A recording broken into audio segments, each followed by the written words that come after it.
आज इस वीडियो में हम विशेष तौर पर सबसे इंपॉर्टेंट, क्योंकि जो CHSL या CGL का एग्जाम देने के बाद जिनका सिलेक्शन नहीं हुआ, अच्छी तैयारी थी और SSC के हथकंडों की वजह से वो बाहर हुए, अब उनको कितनी तत्परता है, कितनी जल्दी है कि वो एग्जाम दोबारा से जल्दी दे। कौन सा? CGL exam. लेकिन SSC ने जो कैलेंडर था उसको क्या कर दिया? रिव्यू पे डाल दिया। मतलब वो जो कैलेंडर था वो कैंसिल हो गया, अब दूसरा कैलेंडर आएगा। लेकिन उसमें सबसे इंपॉर्टेंट, क्योंकि जो सिलेक्शन पोस्ट के बाद जो 22 अप्रैल था किसका? CGL का नोटिफिकेशन की डेट, वो भी कैंसिल हो गई। अब जिनका एग्जाम देखें, जिनका सिलेक्शन नहीं हुआ तो वो तुरंत चाहते थे कि एग्जाम दोबारा से हो जाए। कौन सा? नेक्स्ट ईयर का, जिससे वो कहीं ना कहीं अपने आप को संतुष्ट कर पाए और जो एंजाइटी थी उसको वो कम किया जा सके, क्योंकि वो लगता था कि नेक्स्ट ईयर में शायद अच्छा एग्जाम देंगे। लेकिन अच्छा एग्जाम तो एक अलग परिभाषा है, आप रिजल्ट किस तरीके से निकालते हैं वो सबसे इंपॉर्टेंट है। लेकिन आज इस वीडियो में हम केवल ये डिस्कस करेंगे कि आपका जो कैलेंडर है वो कब तक आ सकता है, और खासकर उन बच्चों का जो अब की बार शायद न्यू कमर है, जो पहली बार एग्जाम दे रहे हैं, या फिर वो जो रिपीटर्स हैं, या फिर जो सिलेक्टेड हैं। रिपीटर्स और सिलेक्टेड में देखिए दोनों में अंतर है। रिपीटर्स वो था जो सिलेक्शन नहीं हो पाया लेकिन एग्जाम बार बार दे रहे हैं। यहां पे एक केवल हम ये मान लें कि रिपीटर्स वो हैं कि जिनका सिलेक्शन हुआ है वही एग्जाम दे रहे हैं, वही कंपटीशन खड़ा करेंगे, ऐसा बिल्कुल नहीं है। रिपीटर्स वो भी हैं जो एग्जाम दे रहे हैं लगातार, कभी 2 कभी 1 मार्क से, या SSC की जो प्रक्रिया है उसकी वजह से वो आउट ऑफ मेरिट हो जाते हैं। तो आज हम बात करेंगे। देखिए सबसे पहले मैंने बताया था जो सिलेक्शन पोस्ट का जो 16 अप्रैल का नोटिफिकेशन था वो कैंसिल हुआ। उसके बाद दूसरा था 22 अप्रैल को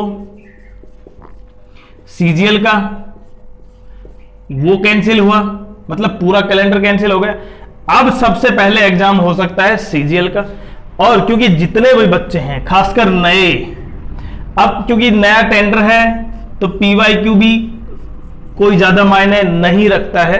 दूसरा, जो रिपीटर्स हैं और न्यू कैंडिडेट्स हैं उनके लिए कंपटीशन मुश्किल से 19 और 20, और 19 और 20 का अंतर आपको पता है, वो रियलिटी का 19 और 20 वो अंतर है। ज्यादा पता नहीं किसी को कैसा एग्जाम आएगा, हार्ड होगा, नॉर्मल या मॉडरेट लेवल का, इजी लेवल का।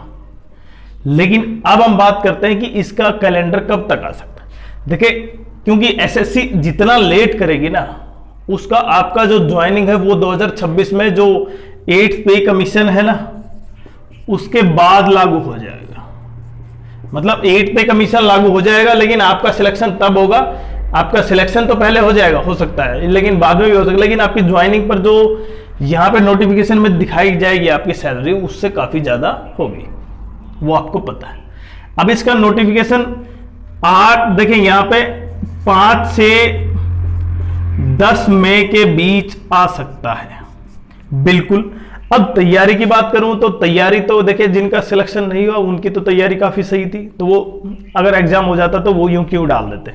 लेकिन जो नए कैंडिडेट हैं वो एग्जाम की तैयारी कैसे करें?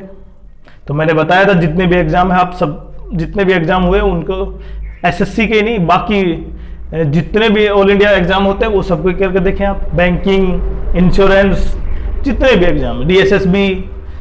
उसके अलावा अब जब पहला जो कैलेंडर आएगा उसमें एग्जाम, अब नोटिफिकेशन किसका होगा? सबसे पहले जो CGL का कैंसिल हुआ था ना, तो इसका मतलब CGL ही पहले नंबर पर होगा। और जब CGL पहले नंबर पर होगा तो आपकी तैयारी आपका बिल्कुल डिसाइड करेगी आपको कितने मार्क्स, किस तरह से आपको पेपर देना है, क्योंकि अभी कोई आइडिया नहीं है कि पेपर किस तरह होगा। अभी 2 दिन पहले की बात करूं मैं, जो रेलवे का RRB का एग्जाम था, JEE का और अलग अलग, उनका एग्जाम कैंसिल हो गया है। क्यों?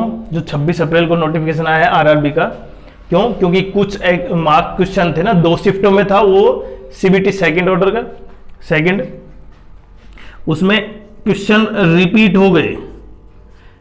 तो ऐसा बिल्कुल नहीं है कि केवल और उसमें दे रखा है कि ह्यूमन एरर नहीं है, कई बार सॉफ्टवेयर की गड़बड़ी की वजह से।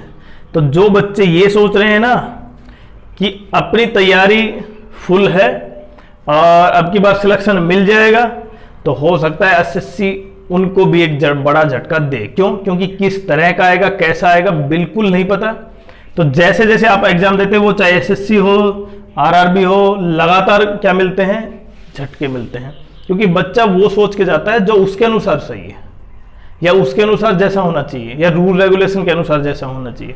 लेकिन यहाँ पे चेंज हो जाते हैं प्रोसेस। अभी आप देखें, अगर ये बच्चे किसी का एग्जाम काफी ठीक हुआ था, उसके लिए तो क्या होगा, ये बड़ा सेटबैक होगा। क्यों?